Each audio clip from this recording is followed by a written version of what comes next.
Hello friends, good morning. Radhe Radhe. कैसे हैं सब? आई होप सब अच्छे होंगे। मैं भी बिल्कुल ठीक हूँ।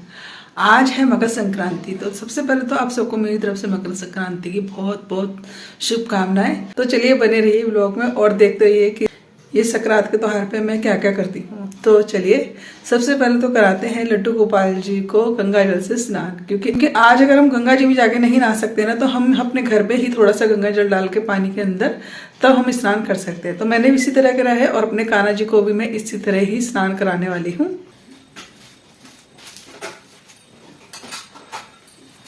कान्हा जी को स्नान कराने के लिए ना लोटे में थोड़ा सा जल लेके मैंने उसमें थोड़ा सा गंगा जल डाल लिया था और फिर अपने भगवान जी को स्नान करा दिया था गंगा जल से। तो इस तरह मेरे कान्हा जी का भी गंगा स्नान हो गया और बस उसके बाद कर लेते हैं दीपक जला के मंदिर में पूजा।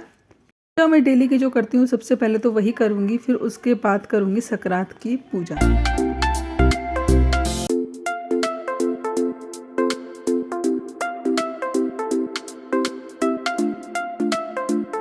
पूजा करने के बाद यहाँ पे मैं कर रही हूँ संक्रांत की तैयारी। तो संक्रांत में हमारे यहाँ क्या होता है मैं बता देती हूँ आपको। हमारे यहाँ ले जाती है थोड़ी सी खिचड़ी मूंग की दाल की। तो यहाँ पे बिना बनी हुई मैंने खिचड़ी ले ली है और साथ में रेवड़ी रख ली है, साथ में रख लिया है गुड़, और उसके साथ जो कमी रह गई हो वो दक्षिणा से पूरी हो जाएगी, तो इसलिए मैं थोड़ी दक्षिणा रख लिया है। और बस यहाँ पे हाथ फेर के मैंने हाथ जोड़ के ये मिनसती है खिचड़ी। तो ये जाएगी हमारे यहाँ पंडित जी को। अब मैंने एक नियम अपनाया हुआ है कई साल से, वो है 14 चीज़ों को मिनसने का। इसी की मैं तैयारी कर रही हूँ यहाँ पे। सबसे पहले तो यहाँ पे थोड़ी सी मैंने रेवड़ी ले ली है और थोड़ी मैंने ले ली है मूंगफलियाँ। इनको हम क्या करेंगे, एक परात में दोनों चीज़ों को मिक्स कर लेंगे और इसके बना लेंगे हम 14 पाउच बना लेंगे, जिसमें थोड़ी रेवड़ी होगी, थोड़ी सी मूंगफलियाँ होंगी और साथ में होगी दक्षिणा। दक्षिणा आप जितनी मर्जी रख सकते हैं, 10 20 50 जो भी आपकी इच्छा हो वो रख सकते हैं। और देखिए संक्रांत से तो पता नहीं कितने लोग नियम उठाते हैं, कितना ही दान करते हैं। आज के दिन काफ़ी नियम उठाए जाते हैं आज के दिन से, तो वो कभी आपको वीडियो में आगे जाके मैं ज़रूर बताऊंगी। जैसे कि मैंने एक नियम लिया हुआ है 14 चीज़ों को मिनसने का। हर साल में कोई ना कोई चीज़ ला के 14 मिनसती हूँ। ये भी मेरे को 7-8 साल हो गए होंगे इस नियम को उठाए हुए। तो बस ये अभी तक तो भगवान की दुआ से चल ही रहा है मेरा नियम। तो ये छोटी छोटी देख सकते हैं पन्नियाँ ले रखी हैं मैंने। तो ये पिछले साल ही लेके आ गई थी मैं। तो इसी तरह मैंने 14 पाउच बना ली, थोड़ी रेवड़ी मूंगफली और साथ में पैसे रख दिए हैं। और यहाँ पे लेके आई थी मिनसने के लिए मैं 14 साबुनदानी, जिसमें हम पुरुष साबुन नहाने का और यहाँ पे रिन का जो साबुन होता है वो रख सकते हैं। तो यहाँ पे एक एक मैं नीले साबुन, जो रिन का कपड़े धोने का साबुन होता है वो ले आई हूँ। सभी एक एक उसमें मैं रख के दे दूँगी साबुनदानी में, और साथ में ये पाउच जो बनाए हैं वो रख दूँगी। तो इस तरह क्या होगा कि मेरे खाने पीने एक चीज़ का भी दान हो जाएगा, जो मैं यूज़ करती हूँ उसका भी एक चीज़ का मेरा दान हो जाएगा। तो चलिए इसको बस कुछ नहीं करना होता, इस तरह पानी डाल के पल्ला लेके हाथ में मिनस देना होता है और हाथ जोड़ लीजिए कि भगवान जी हमारा ये दान स्वीकार करिएगा। तो ये 14 चीज़ें मेरी, एक साबुनदानी, एक साबुन और साथ में इसके दक्षिणा और ये मूंगफली और रेवड़ियाँ, क्योंकि रेवड़ियों में तिल होता है और तिल को दान करना बहुत ही ज़्यादा आज के दिन शुभ माना गया है। तो अभी मैंने एक साबुन, साथ में साबुनदानी और एक मैंने जो पाउच बनाया था वो मैंने ले लिया है। इसको साथ में जो खिचड़ी मैंने मिनसी है उसी के साथ रख के मैं मंदिर में दे आऊँगी। और बस बाकी चीज़ें आप जो भी हैं आपने मिनसी हैं, या तो आप अपने से बड़ों को दे सकते हैं, या फिर आप किसी गरीब को भी दे सकते हैं, और या नहीं तो आप किसी मंदिर, अलग अलग मंदिर में भी दे सकते हैं, क्योंकि मंदिर में भी भगवान जी के बर्तन धोने के या फिर कपड़े धोने के काम आता है। तो इसीलिए मंदिर में भी आप दान कर सकते हैं इस चीज़ को। तो चलिए यहाँ पे मैंने ये चीज़ें मिनसती हैं। फ़िलहाल मैं मंदिर की जाने की तैयारी कर रही हूँ और मंदिर से आके फिर मैंने लग गई हूँ एक और नियम उठाने के लिए अपने। तो 14 चीज़ें का जो नियम मैंने उठा रखा है, ये तो मतलब हम जब तक चाहें जब तक कर सकते हैं। लेकिन ये जो मैं दूसरा नियम उठाने जा रही हूँ ये साल भर में मतलब पूरा ही करना होता है एक तरीके से। अगर नहीं कर सकते तो फिर आप 5 साल में पूरा कर दीजिए, लेकिन 5 साल से ज़्यादा नहीं होना चाहिए। फ़िलहाल मैंने यहाँ पे एक नियम उठाया है आज से, इस संक्रांत से, कि मैं सोसेरी का नियम पूरा करूँगी। तो देखते हैं इस साल पूरा हो पाएगा नहीं हो पाएगा। फर्स्ट टाइम मैंने नियम उठाया है। कहते हैं कि सोसेरी का नियम जो हमारे उठाते हैं उसमें हमारा सारा ही दान हो जाता है। तो इसीलिए मैंने फ़र्स्ट टाइम, पहली बार ही मैं सोसेरी का कर रही हूँ, और ये एक बार ही किया जाता है सोसेरी का नियम। तो इसमें जो भी हम अपने लिए यूज़ करते हैं, जो डेली की चीज़ हमारे में यूज़ में आती हैं, वही सारी चीज़ें हमें दान करनी होती हैं। जैसे चीनी, चावल, एक बार मतलब स्टील, पीतल, आप सोना, चांदी, इसमें सारा ही दान आ जाता है। कपड़े का, गर्म ठंडे चप्पलों का, हर चीज़ का दान आ जाता है। तो इसे संपूर्ण ही दान माना गया है। तो चलिए फ़िलहाल यहाँ पे मैंने 1-1 किलो सारी चीज़ें ले ली हैं।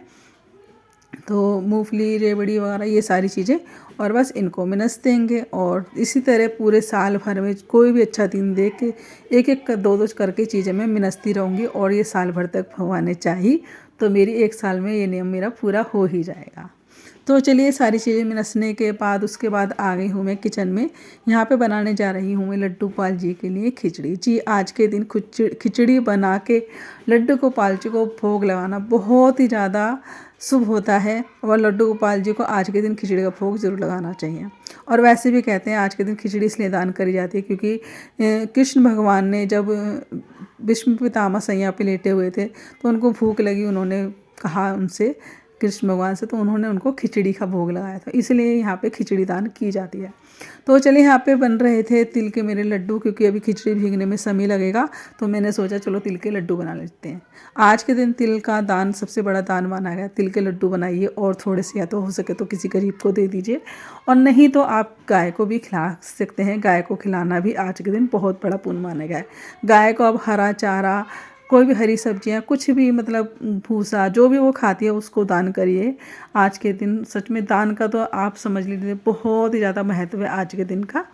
तो चलिए यहाँ पे मैंने साथ के साथ जितने धीरे धीरे मेरे तिल भुन रहे थे मंदी आंच पे, उतनी ही देर में मैंने अपने सारे गुड़ को भी तोड़ के रख लिया है। तिल के जो लड्डू है ना बहुत ही ज़्यादा आसान है बनाने में, और बहुत ही ज़्यादा जल्दी बन जाते हैं, कोई झंझट नहीं होता है इनको बनाने में।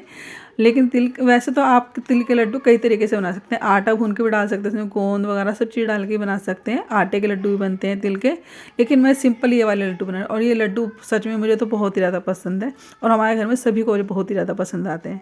आटे वाले के लड्डू से ज़्यादा तो हमें ये अच्छे लगते हैं। तो बस यहाँ पे थोड़े से तिल भून लिए मैंने। अब यहाँ पे थोड़ा सा पानी डाल दिया कढ़ाई में। तिल भूनने के बाद उसी कढ़ाई को मैंने खाली करके, और यहाँ पे डाल दिया है मैंने गुड़। गुड़ को हम अच्छे से पिघला लेंगे, बस हमें इसमें 1-2 उबाल लगाने हैं और हमारा गुड़ पिघल जाएगा।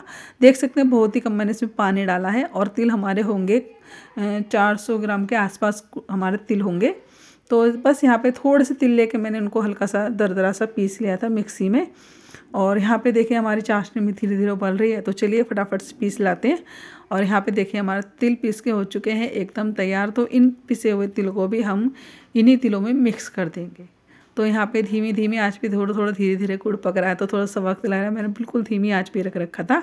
और देख सकते हैं गुड़ में सारी चीज़ें पड़ी हैं, मखाने पड़े हुए हैं, इसमें गोला पड़ा हुआ है, इसमें सौंठ, सब चीज़ें हैं। तो गुड़ भी इतना अच्छा है कि इसमें और कुछ डालने की जरूरत है ही नहीं। तो वैसे तो आप चाहे तो मूंगफली डाल सकते हैं, बादाम डाल सकते हैं, कोई भी मेवा डाल सकते हैं।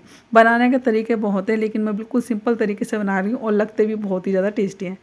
तिल को अच्छे से मिक्स करके मैंने कढ़ाई को उतार दिया है चूल्हे पे से, थोड़ा सा ठंडा होने देते हैं। इतने बना लेते हैं खिचड़ी। खिचड़ी में यहाँ पे मैंने 1 गिलास खिचड़ी लिया, आधा गिलास चावल है, आधा गिलास दाल है, और उसमें डाल दिया है मैंने 5 गिलास पानी, और इसमें स्वाद के अनुसार डाल देंगे हल्दी और साथ में नमक। बस हमें 3 सीटियाँ लगानी है कुकर में, और हमारी खिचड़ी बनके एकदम तैयार हो जाती है। सबसे जल्दी बनने वाला खाना है ये। तो बस जैसे ही खिचड़ी हमारी तैयार हो जाएगी, लड्डू गोपाल जी को देसी घी ढाल के अपने लड्डू गोपाल जी को मैं खिचड़ी और लड्डू का भोग लगाऊंगी। अच्छा, जब मैं भोग लगाने लेती तो थोड़ा सा ठंडा हुआ नहीं था, थोड़ा सा हल्का सा पानी पतला था आज मेरा तिल, तो थोड़ा सा ठंडा होने के बाद तब लड्डू बन पाए थे। फिलहाल मैंने यहाँ पे लड्डू गोपाल जी को भोग लगा दिया है आज संक्रांत के दिन, तिल के लड्डू और खिचड़ी का। तो चलिए हम सब भी खा लेते हैं, और यहीं कर लेते हैं वीडियो का एंड।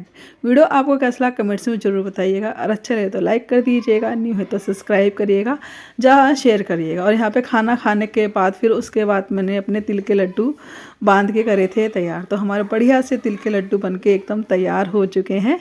आइए आप भी इंजॉय करिए तिल के लड्डू साथ में खिचड़ी।